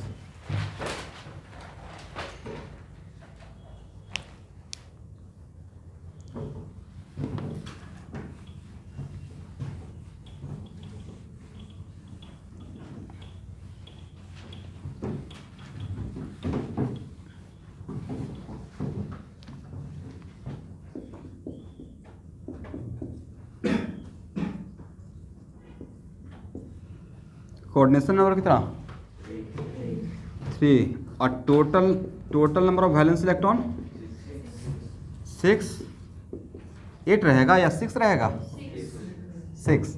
Loan pair 6 - 2 × 3 divide by 2 0। Steric number 3 hybridization geometry trigonal planar, सही है ना। शेप क्या बोलिएगा, लोन पे जब एब्सेंट रहेगा तो जो ज्योमेट्री रहेगा वही क्या रहेगा। और AsP2 है ना, ये मैं ऑर्गेनिक केमिस्ट्री के पॉइंट ऑफ व्यू से पढ़ाया था। एक प्योर पी बचा रहेगा और उसी प्योर पी में कौन रहेगा, पॉजिटिव चले रहेगा, ठीक है। यही वैकेंट है मेरा, इलेक्ट्रॉन डिफिशियंट है, करेक्ट। अब बताइए, मैंने एक स्टेटमेंट लिखवाया था कि कोई भी कार्बन अगर 3 सिग्मा 1 पाई बनाएगा, कितना, it must B sp2 but it reverse. तो यहाँ पे sp2 होते हुए क्या इसके पास पाई बॉन्ड है, नहीं। समझ गया।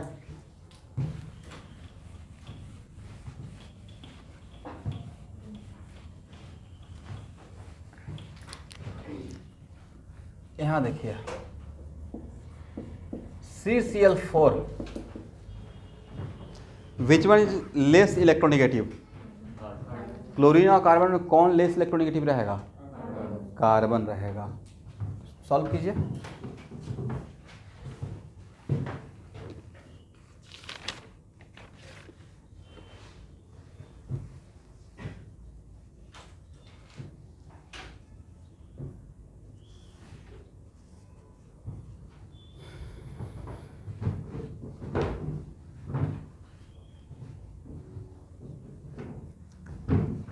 चलिए मैं आप लोगों को कोऑर्डिनेशन नंबर निकालने में हेल्प करता हूँ। Coordination number 4, correct. Total number valence electron कितना है, आया है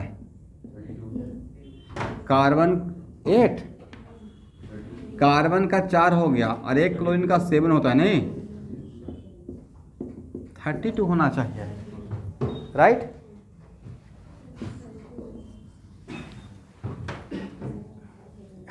क्लोरीन का बैलेंस ही यहाँ पे 1 है, बैलेंस इलेक्ट्रॉन नहीं, बैलेंस ही 1 है। बैलेंस इलेक्ट्रॉन कितना रहेगा 7। तो 32 - 8 इंटू 4 और डिवाइड बाई 2 कितना 0। एग्री। और एस्टेरिक नंबर कितना होगा 4। करेक्ट। तो option sp3। How many number of pi bond around carbon, एक फॉर्मूला दी थी ना पाई बॉन्ड निकालने के लिए। देखिए तो पाई बॉन्ड निकालने का क्या फॉर्मूला था। यस, तो अब तो ऑक्सीजन स्टेट आप निकालने के लिए जानते हैं, but oxygen number of carbon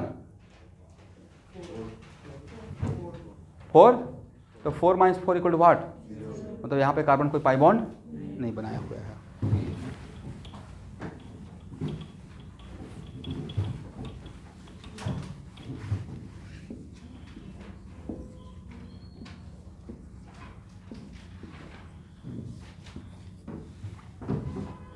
What about bond angle? Exactly 109 degree 28 minute। Exactly 109 degree 28 minute। अच्छा स्टूडेंट, आप लोग वेक्टर पढ़े हैं? हाँ या ना? अगर एक वेक्टर A है और दूसरा वेक्टर A है, मतलब B है, और दोनों के बीच का एंगल अगर 180 है, कितना, और मैं बोल दिया कि दोनों का मैग्नीट्यूड इक्वल है, तो रिजल्टेंट ए और बी का क्या होगा? बोलिए भाई। 0 हो जाए। कुछ नहीं आता है तो कम से कम 2 वेक्टर के लिए पैरेलल लॉ तो आता है, a square plus b square minus 2ab cos theta, तो उससे भी कीजिएगा तो क्या हो जाएगा 0। पक्का पता है?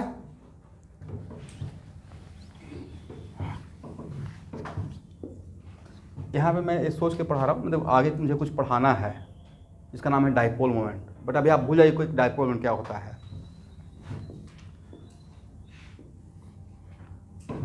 आप लोग को बेज प्रेजेंटेशन दिखाए थे, बोलते ही नहीं हैं भाई, ऐसा सोचते हैं कि सर दोबारा फिर से सिखा दें, एक ही बात सीखते रहिएगा मुझसे।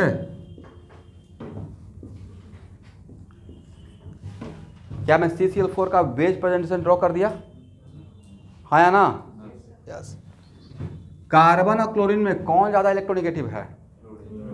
क्लोरीन। आगे चलकर एक चीज़ पढ़ाऊंगा जिसका नाम है डाइपोल मोमेंट। करेक्ट। तो एक्चुअली केमिस्ट्री में डाइपोल मोमेंट लेस इलेक्ट्रोनेगेटिव से मोर इलेक्ट्रोनेगेटिव एटम की तरफ होता है। बॉन्ड का डाइपोल, बॉन्ड का डाइपोल। मान लीजिए कि एक वेक्टर ए है कार्बन से क्लोरीन की तरफ, ऐसे मान लीजिए कोई एक वेक्टर है, सपोज कोई एक वेक्टर है। करेक्ट। इन दोनों वेक्टर का मैग्नीट्यूड डिफरेंट रहेगा, सेम रहेगा? सेम रहेगा। और ये भी वेक्टर में पढ़े होंगे कि दो वेक्टर का मैग्नीट्यूड इक्वल है तो उसका रिजल्टेंट उसको एंगल बाई सेक्टर से पास करता है। तो इसका रिजल्टेंट यहाँ से पास कर दिया जाए, जिसका नाम ए देते हैं। इन दोनों का रिजल्टेंट बिल्कुल बीचों बीच से पास करेगा। और कहाँ से बीचों बीच को, मतलब 109 डिग्री 28 मिनट डिवाइड बाई 2 कितना होगा? 54 डिग्री 44 मिनट। 54 डिग्री 41 डिग्री में 60 मिनट होता है, तो डिवाइड करने को जानते होंगे। इसका वेक्टर है, अरे कहाँ पे है? मेरे व्हाइट बोर्ड का सिमेट्रिकली नीचे। अरे कहाँ पे है? तो उसका बीचों बीच मेरा व्हाइट बोर्ड है। हाँ या ना? तो यहाँ पे CCl4 में 4 डाइपोल था। कितना डाइपोल? मैंने तोड़ दिया। इन दोनों का रिजल्टेंट ए, इन दोनों का रिजल्टेंट ए, और ए और बी एक दूसरे को क्या कर देगा? कैंसिल। क्या कर देगा? ऐसे यहाँ पे निकालते रहिएगा ना तो नहीं निकलता, क्योंकि एंगल 109 डिग्री 28 मिनट है। अगर आपको cos 109 का वैल्यू पता है, मुझे तो नहीं पता है, राइट? तो कभी कभी चीज़ें टफ होता है तो उसको ज्योमेट्रिकली प्रूव कर देते हैं। और यहाँ पे एक खास मैं आपके लिए बोल रहा हूँ, आगे सबके लिए बोलेंगे। CCl4 में बॉन्ड है पोलर, बॉन्ड क्या है, बट ओवरऑल मॉलिक्यूल है नॉन पोलर, क्योंकि उसका रिजल्टेंट डाइपोल मोमेंट क्या है? 0 है। ठीक है। तो ऐसे मुझे ख्याल आ गया था किसी क्वेश्चन को लेकर, तो मैंने यहाँ पे दिखा दिया। समझ में आ गया, बहुत अच्छी बात है। नहीं आया तो उससे भी अच्छी बात है, राइट टाइम पे समझेंगे। ठीक है, इसको दोबारा लूँगा। मतलब आपको एक एडवांटेज दिखाया कि देखिए वेज प्रेजेंटेशन कहीं पे सिखा दिए हैं, इसका मतलब कहीं पे इसका मुझे हेल्प चाहिए होगा अभी, इसलिए मैं थोड़ा सा भी दिखाया हूँ। दोबारा फिर से वेज प्रेजेंटेशन बहुत एलाबोरेट फॉर्म में लेंगे आइसोमेरिज्म में, यहाँ का चीज़ नहीं था, आइसोमेरिज्म का चीज़ था। हो गया ना? एंगल कितना? Exactly 109 degree. अब मेरे क्वेश्चन का आंसर दीजिए, लोन पेयर कितना? लोन पेयर इन CCl4। क्वेश्चन मेरा यही है, आप सॉल्यूशन ही पूछ रहे हैं।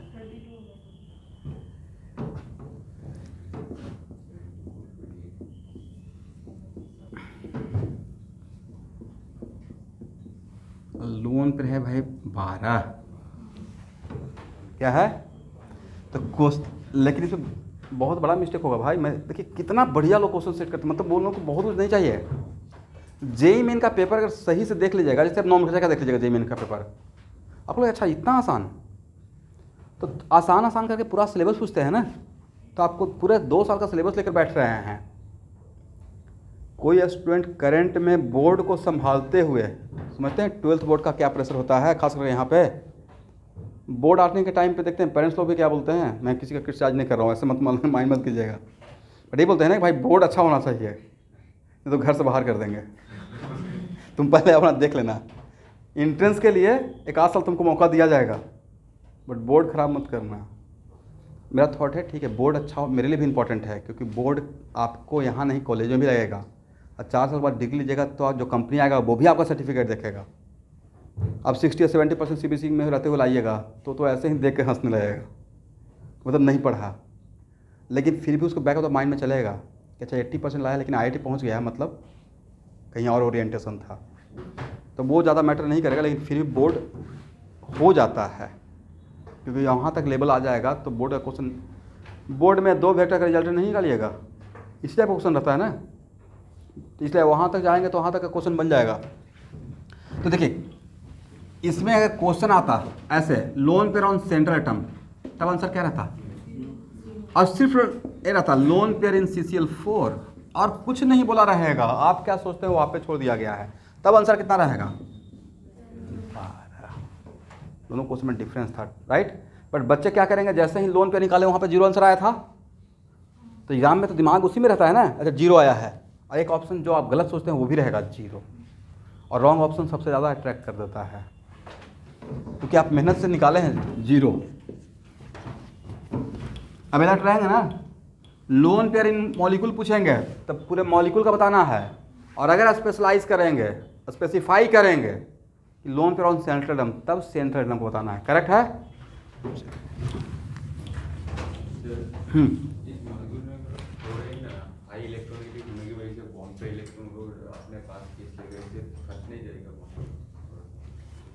बॉन्ड थोड़ा सा एक्चुअली फट जाता है, ब्रेकेज ना, इसीलिए तो डाइपोल मोमेंट 2 रूल है, पढ़ाऊंगा 1 by 1। एक फजन्स रूल है और एक डाइपोल मोमेंट में एक कोवलेंट बॉन्ड है, बट अगर हेट्रोएटॉमिक मॉलिक्यूल के बीच में अगर बॉन्ड बनता है, देखिए एक कैरेक्टर तो भाई आयनिक बॉन्ड का था, किसका था, चार्ज का सेपरेशन किस में रहता है, कंप्लीट पॉजिटिव और नेगेटिव आयनिक बॉन्ड का, तो ये 100% आयनिक दिख रहा है, और एक कोवलेंट था, कोवलेंट तो ये नहीं रहना चाहिए था, और अगर चार्ज का सेपरेशन हो रहा है मतलब इसमें आयनिक बॉन्ड का कैरेक्टर है, क्या है, दिस इज द वजह कि अगर हेट्रोएटॉमिक बॉन्ड के बीच में कोवलेंट बॉन्ड बनता है वो 100% कोवलेंट नहीं रहता है, उसमें सम एक्सटेंट आयनिक कैरेक्टर रहता है, और मुझे तो इसका आंसर भी याद है, 17% आयनिक कैरेक्टर होता है इसका, इसमें निकालने के लिए आपको दूंगा आगे चलकर, इसलिए इसमें 100% कोवलेंट नहीं है। इसमें कितना % आयनिक कैरेक्टर, ये रटिएगा नहीं, आपसे निकलवाएंगे। वैसे ही कोई भी आयनिक बॉन्ड 100% आयनिक बॉन्ड नहीं होता, उसमें सम कोवलेंट कैरेक्टर रहता है, वो हम लोग देखते हैं फजन रूल से। तो आयनिक बॉन्ड में covalent character according to which rule पढ़ेंगे, और कोवलेंट में ionic character according to dipole में, ठीक है।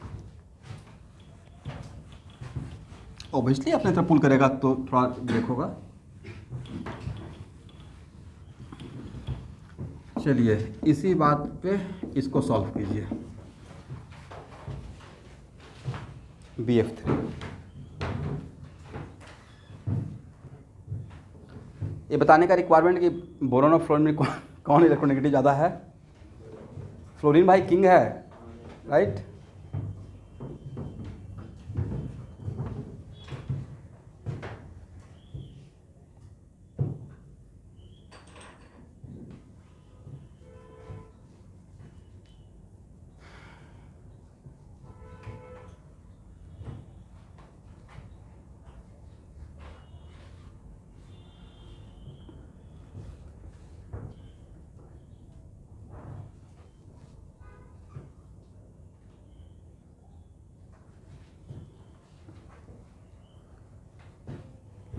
इलेक्ट्रॉनिक कॉन्फ्रेंस इसी दिन के लिए पढ़ाए थे। बोले कोऑर्डिनेशन नंबर कितना? सेंट्रल एटम कौन है भाई? Boron. Total number of valence electron कितना लिखे? 3 + 7 × 3 कर दें 24। Loan pair on central atom 24 - 8 yes divide by 2 0 रहेगा। अस्टेरिक नंबर कितना होगा? 3 हाइड्रोजन sp2।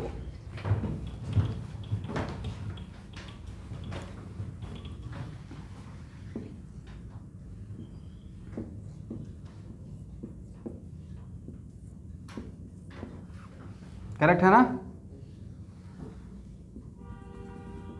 और एंगल कितना होगा? बॉन्ड एंगल एग्जैक्टली इसमें 120 रहेगा। लोन पेयर इन BF3 बोलिए 9। लोन पेयर इन BF3 मैंने पूछा, आंसर क्या रहेगा? ऑनलाइन के बच्चे भी आंसर दे सकते हैं, कोई रिस्ट्रिक्शन नहीं है। BF3 पूछ रहे थे पूरे मॉलिक्यूल में बोरोन और फ्लोरीन मिलाकर, राइट? तो करेक्ट आंसर क्या रहेगा? 9। और loan pair on central atom तब आंसर क्या रहेगा? लिख लीजिए, भूल जाइएगा।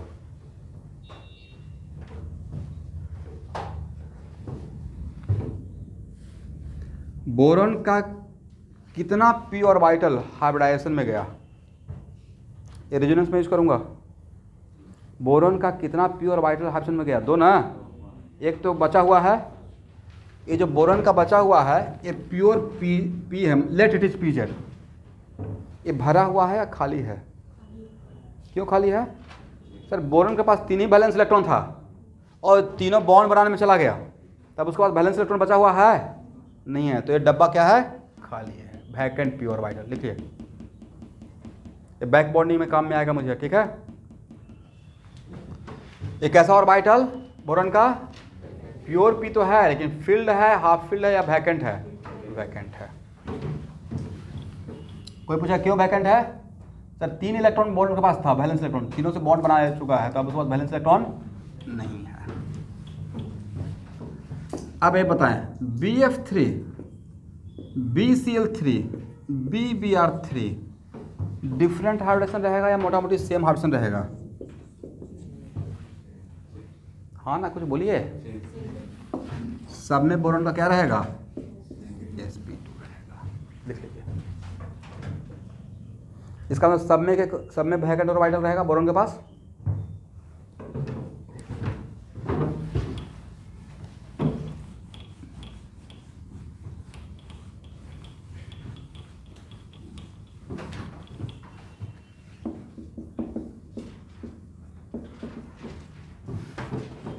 इसको क्या पढ़ते हैं? बोरेन। बोली तो। अब B2H6 रहेगा तो क्या बोलेंगे? Die borane. B2H6 तो क्या पढ़ेंगे? BS3 में कहा ज्योमेट्री बताइए, पढ़ते geometry of BS3।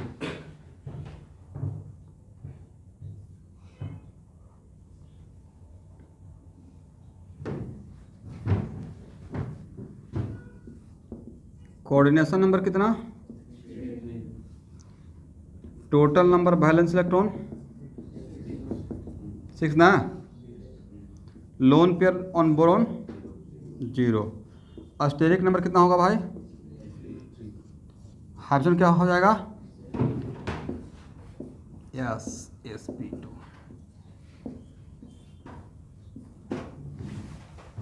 Correct. BH4 minus में बताइए।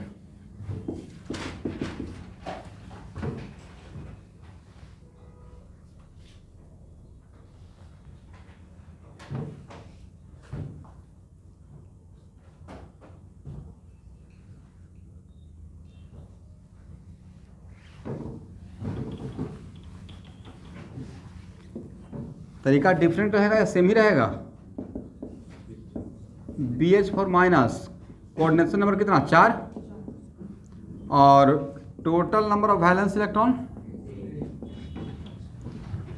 3 अब प्लस 4 प्लस 1, ठीक है ना। लोन पेयर ऑन बोरॉन 0, यहाँ भी लोन पेयर ऑन बोरॉन क्या है 0 है।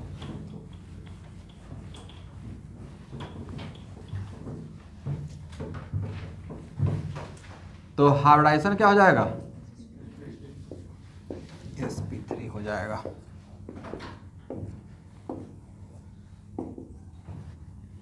और geometry and shape, sir shape और ज्योमेट्री यहाँ पे सेम रहेगा टेट्राहेड्रल। अब बॉन्ड एंगल एग्जैक्टली रहेगा 109 डिग्री 28 मिनट, क्योंकि लोन पेयर सेंट्रल एटम पे लिख लीजिए बॉन्ड एंगल।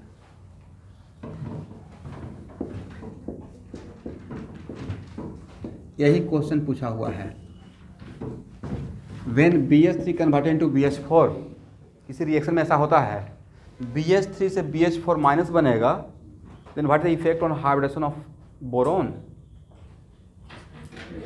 sp2 से sp3। और सिर्फ हाइब्रिडेशन पे फर्क पड़ेगा या उसका बॉन्ड एंगल पे भी? सर हाइब्रिडेशन ही चेंज हो गया तो बॉन्ड एंगल भी चेंज हो जाएगा, ये रहेगा, हो जाएगा। यहाँ पे क्या था sp2, यहाँ पे नेक्स्ट क्वेश्चन, सर बनेगा क्यों? जैसे एक कंपाउंड आगे चल के बहुत फेमस कंपाउंड है, इसका नाम है सोडियम बोरोहाइड्राइड। सोडियम बोरोहाइड्राइड तो एक्चुअली में बनेगा तो यहाँ पे बोरॉन के चारों तरफ लुईस डॉट स्ट्रक्चर ड्रॉ की, तो बोरॉन के चारों तरफ 6 इलेक्ट्रॉन है। लुईस डॉट स्ट्रक्चर ऐसे ही ड्रॉ करता है ना।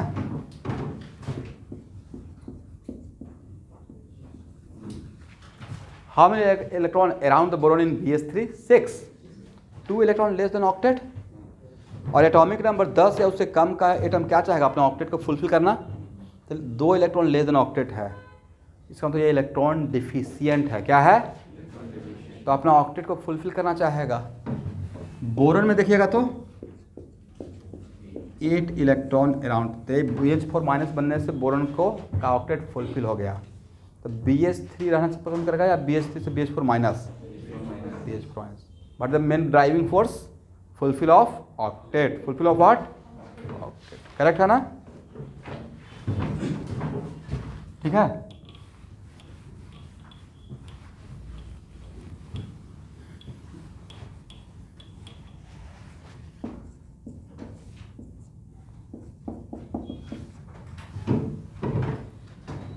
यहाँ देखिए बेरिलियम के नीचे क्या है? मैग्नीशियम। बेरिलियम के जस्ट नीचे क्या है?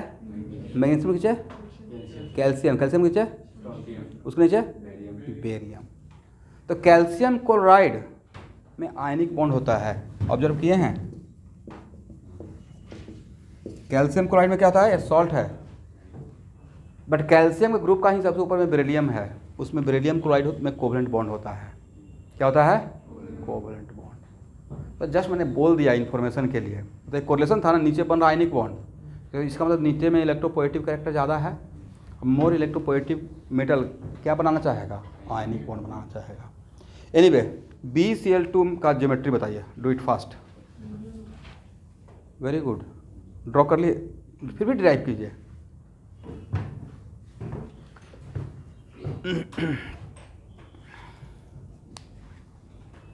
बेरिलियम में वैलेंस इलेक्ट्रॉन कितना होता है? 4 होता है या 2 होता है? 1s2 2s2, right? 2 ही रहेगा ना।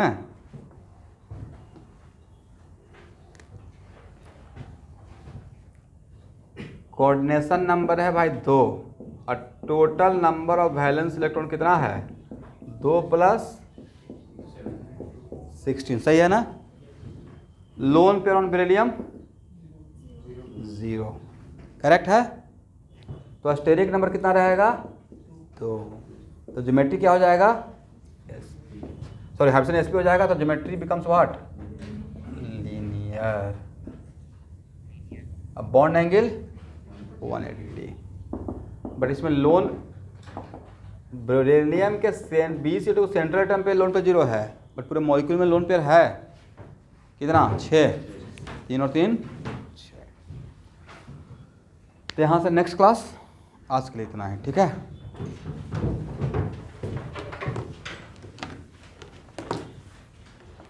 और हाइब्रिडाइजेशन के बाद क्या स्टार्ट करूँगा, एमओटी, करेक्ट है। और एमओटी के बाद स्टार्ट करेंगे हाइब्रिडेशन के बाद एक क्लास लूँगा how to compare bond angle. इस पर फ्रीक्वेंट क्वेश्चन आता है, 4 कंपाउंड दे दिया जाएगा, उसको बॉन्ड एंगल का ऑर्डर बताइए, तो ज़्यादा नहीं 1 नंबर का है, और तब उस जो सीक्वेंस मेंटेन रहेगा वो देखेंगे।